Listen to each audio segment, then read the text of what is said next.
مذاہب اور عقل انسانی سے کامران علی خان کا سلام قبول کیجیے۔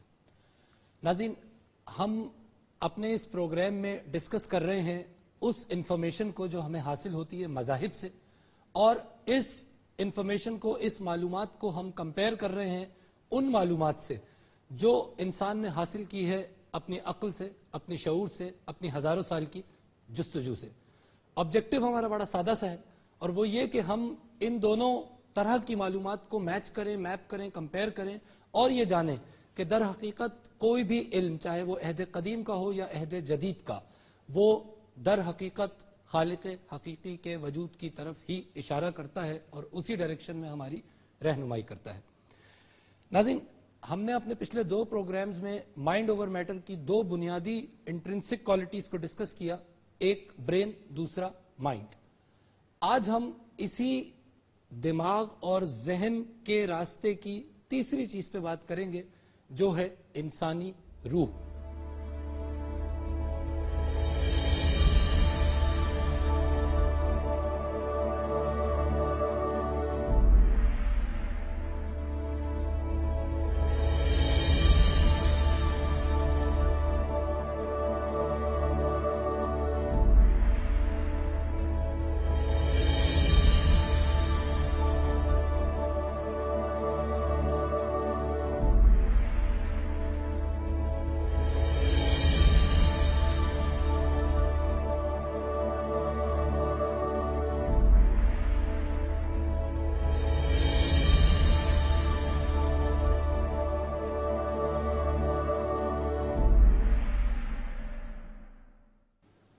ہیومن سول کیا ہے؟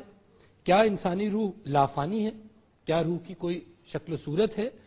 اور انسانی روح کس طرح انسان کے وجود کو اس دنیا میں رہنے کے قابل بناتی ہے؟ ان سب باتوں پہ ہم بات کریں گے اور اپنے اسکالرز سے ڈسکشن کریں گے۔ ہمارے ساتھ اسٹوڈیوز میں تشریف رکھتے ہیں جناب ڈاکٹر ارشد ملک صاحب۔ آپ ریسرچ اسکالر ہیں اور آپ انٹرنیشنل سرکٹ آف ٹیکنوکریٹس سے پچھلی 2 دہائیوں سے ایسوسیٹڈ ہیں اور کرنٹلی ایکڈیمکس میں انوالوڈ ہیں۔ اسٹوڈیوز میں ہمارے ساتھ تشریف رکھتے ہیں پروفیسر خواجہ قمر الحسن صاحب۔ آپ سیکرٹری جنرل ہیں نیشنل فورم آف تھنکرز کے، اور آپ بھی درس و تدریس سے وابستہ رہے ہیں۔ اسٹوڈیوز میں ہمارے ساتھ تشریف رکھتے ہیں جناب فہد علی رضا صاحب۔ آپ بزنس ایڈمنسٹریشن میں ماسٹرز ہیں اور فلسفی میں کوالیفائڈ ہیں آکسفورڈ یونیورسٹی سے۔ ہمارے ساتھ تشریف رکھتے ہیں اسٹوڈیوز میں معروف ریلیجس اسکالر جناب ڈاکٹر فضل احمد صاحب، کسی تعارف کے محتاج نہیں ہیں، 7 کتابوں کے مصنف ہیں، اس ملک میں 12 PhDs کے اتالیق ہیں۔ تشریف رکھتے ہیں ہمارے ساتھ علی عباس صاحب، ریسرچ اسکالر ہیں، ٹیلی کمیونیکیشن انجینئر ہیں، دین و دنیا کے معاملات پہ گہری نظر رکھتے ہیں۔ تشریف رکھتے ہیں ہمارے ساتھ سکندر خان صاحب، ریسرچ اسکالر ہیں، انجینئر ہیں، اور مذاہب اور عقل انسانی کے حوالے سے ریسرچ میں دلچسپی رکھتے ہیں۔ I welcome all of you to our program, sirs. Doctor صاحب، انسائکلوپیڈیا بریٹینیکا میں روح کی ڈیفینیشن کچھ اس طرح سے ہے، اور میں اس کو کوٹ کروں گا کہ کہا جا رہا ہے، جو ظاہر انگریزی میں ہم اس کو اردو میں کہہ رہے ہیں، کہ انسان کا غیر مادی اور لافانی جز، زندگی میں جسم کے ساتھ اور موت کے بعد الگ ہونے کی صلاحیت۔ ظاہر یہ وہ ڈیفینیشن ہے جو انسائکلوپیڈیا بریٹینیکا کوٹ کر رہی ہے۔ ہمیں دین اسلام کے حوالے سے بتائیے کہ روح کیا ہے؟ بسم اللہ الرحمن الرحیم۔ سب سے پہلے تو اس تعریف میں ایک لفظ آیا لافانی، دین اسی پر حرف گیر ہوتا ہے۔ اسلامی تعلیمات کی روشنی میں لافانی صرف خدا کی ذات ہے، ٹھیک، یہاں تک کہ روح کو بھی موت ہے اور موت کو بھی موت ہے۔ واہ، کیا بالکل ٹھیک ہے۔ اس وضاحت کے بعد آتے ہیں روح کی طرف۔ یہ روح کیا ہے؟ خود قرآن کریم میں اللہ تعالیٰ نے حبیب رب العالمین محمد مصطفیٰ صلی اللہ علیہ وسلم کو مخاطب کر کے فرمایا، یسألونک عن الروح، اے میرے حبیب صلی اللہ تعالیٰ علیہ وآلہ وسلم، آپ سے یہ سوال ضرور ہوگا کہ روح کیا ہے۔ آپ فرما دیجئے، یہ روح تو اللہ کا ایک حکم ہے، اذن ربی ہے، حکم ربی ہے۔ اب میں روح اور جسم کی بات کرنے جا رہا ہوں، اس کی اقسام پر بھی بعد میں ہم روشنی ڈالیں گے۔ آپ اس کی ایک مثال یوں سمجھ لیں، جیسے میرے سامنے یہ لائٹ جل رہی ہے، یہ لائٹ ایک بٹن کا محتاج ہے، کرنٹ کا محتاج ہے، جو در حقیقت جسم، اور لائٹ کی مثال روح کی ہے اور تار کی مثال جسم کی سی ہے۔ ٹھیک، تو اگر ہم بٹن کو آف کر دیتے ہیں تو یہ اس جسم سے ہم روح کو سلب کر لیتے ہیں، تو گویا اندھیرے میں دنیا ڈوب جاتی ہے۔ ٹھیک، تو اس سے آپ اندازہ لگائیے کہ آپ جب مائک میں بول رہے ہیں، لائٹ نہ ہو، کرنٹ نہ ہو، تو مائک مردہ ہے، کچھ نہیں کر سکتا، ٹھیک ہے، مائک ہے لیکن نہیں ہے۔ ٹھیک، اسی طریقے سے انسانی جسم جو بظاہر نظر آ رہا ہے، یہ جسم اس مائک کی طرح ہے، اور اس کے اندر جو قوت گویائی جو میں جو بول رہا ہوں یا چل رہا ہوں، جو کچھ بھی انسان کر رہا ہے، اس کرنٹ کی طرح جو اس کے اندر موجود ہے، اور اس کا بٹن اللہ تعالیٰ کے ہاتھ میں ہے۔ اور کل نفس ذائقۃ الموت بھی کہا ہے کہ انسان کو موت کا مزہ چکھنا ہی ہے، ہر ایک جاندار کو۔ اذا جاء اجلھا لا یستاخرون ساعۃ ولا یستقدمون، جب وقت آئے گا بٹن دبانے کا، جب ہم بٹن دبا دیں گے تو ایک پل کی بھی ہم مہلت نہیں دیں گے، نہ آگے نہ پیچھے۔ ناظرین، روح کے حوالے سے ہم نے ڈسکشن شروع کیا ہے، اور جو اسلامک پوائنٹ آف ویو ہے وہ ہمارے سامنے آیا ڈاکٹر فضل صاحب کے تھرو۔ ایکسپرٹ سے ہم اس بارے میں مزید جانتے ہیں، لیکن یہاں پہ ہمیں لینا ہوگا ایک وقفہ، ہمارے ساتھ ہی رہیے۔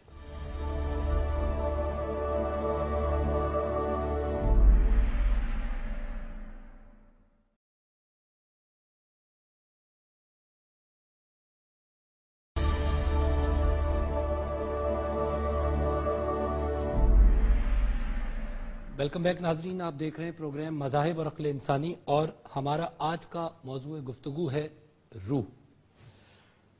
ڈاکٹر صاحب، میں کچھ چیزیں آپ کے سامنے کوٹ کروں گا۔ قدیم مصریوں کا کانسیپٹ تھا کہ دو روحیں ہیں، ایک کو موت ہے اور ایک موت کے بعد آزاد ہے، یعنی سول اور اسپرٹ کی بات ہو رہی ہے۔ عبرانی قدیم زمانے میں سمجھتے تھے کہ روح جسم سے جدا نہ تھی مگر بعد میں اور جدا ہو جائے گی، لیکن اس وقت وہ لازم و ملزوم ہے جسم کے ساتھ۔ یہودیوں کے ہاں جسم اور روح دو الگ الگ چیزیں ہیں۔ عیسائیت بھی یونانی کانسیپٹ کو فالو کر رہی ہے روح کے حوالے سے، اور وہ کہتے ہیں کہ جی روح لافانی ہے، اور جب ایک بچے کا وجود ہوتا ہے تو اس کنسیپشن کے وقت روح کو جسم میں ڈالا جاتا ہے، اور جب انتقال ہوتا ہے تو وہ روح اس سے وڈرا ہو جاتی ہے، لیکن روح کو موت نہیں ہے۔ اسلام کا کانسیپٹ ڈاکٹر صاحب نے واضح کر لیا۔ ہندوازم کے اندر آتما کا لفظ استعمال کیا گیا، اور اس آتما کو جو ہندوازم کے گاڈ کا کانسیپٹ ہے برہما کا، اس کے ساتھ منسلک دکھایا گیا ہے کہ آتما وہی ہے جو خدا ہے، جو ان کا خدا ہے۔ اور بدھ مت تو خدا کے وجود کو ہی اس طرح تسلیم نہیں کرتا جس طرح مروجہ مذاہب میں تسلیم کیا گیا ہے، لہٰذا وہ روح کو بھی اس طرح سے تسلیم نہیں کرتے۔ ڈاکٹر صاحب یہ فرمائیے گا کہ ان میں سے تین مذاہب تو ابراہیمی مذاہب ہیں، یعنی یہودیت ہے، کرسچینٹی ہے، اسلام ہے۔ تو کیونکہ آپ کی ان کی اسٹڈی ہے، تو یہ فرمائیے کہ کس پوائنٹ پر آ کر یہ روح کے کانسیپٹ کو ڈیفرینشیٹ کرتے ہیں یا نہیں کرتے، اور سب کے پاس روح کا وہی تصور ہے جو دین اسلام کا تصور ہے جو ڈاکٹر فضل احمد صاحب نے فرمایا؟ جی، ڈاکٹر فضل احمد صاحب نے جو بات کی ہے وہ بالکل فائنلٹی ہے، وہ حقیقت پہ مبنی ہے، اور نہایت خوبصورت انداز میں اور بڑے جامع طریقے سے انہوں نے اس کو سمجھا دیا ہے۔ ٹھیک، ہمارے جو صوفیاء کرام ہیں، یہ ہم تھوڑا سا میں آپ کا اس کو ٹریس کروں گا بڑا بریفلی، کہ باب فرید سے آپ اس کو ہم شروع کرتے ہیں، جی، شکر گنج سے۔ یہ 1175 عیسوی سے 1265 عیسوی ان کا پیریڈ ہے۔ جی، تو وہ یہ کہتے ہیں جی، وہ وہاں سے کانسیپٹ شروع ہوا، اور ہمارے تمام صوفیاء کرام جو ہیں وہ اس کانسیپٹ کے اوپر ہیں کہ جس وقت اللہ نے انسان کے بت میں اپنا امر ربی پھونکا اور اپنی روح کو اس کے اندر ڈال دیا، تو یہ اس کا جدائی کا پیریڈ شروع ہو گیا۔ ٹھیک ہے، ٹھیک ہے جی، روح کا فراق کا پیریڈ شروع ہو گیا، کیونکہ وہ ماسٹر اسپرٹ سے وہ الگ ہوئی ہے۔ اب یہ دنیا جو ہے یہ برہا تو جدائی کو بولتے ہیں، birha is a word, it means separation. تو یہ بڑا دکھ کا پیریڈ ہے، یہ پین کا پیریڈ ہے۔ ٹھیک ہے، اور جو صحیح روح ہے، جو واپس جانا چاہتی ہے اپنی ماسٹر روح میں، تو وہ پوری دنیا کا اس کی جتنی بھی دنیاوی زندگی ہے وہ برہا کا پیریڈ ہے، وہ دکھ کا وہ پیریڈ اس کے بعد ریکنسائل ہوگی تو دوبارہ خوش ہو جائے گی۔ ڈاکٹر صاحب سوال یہ ہے کہ، اور میں اس پہ اور لوگوں کی رائے بھی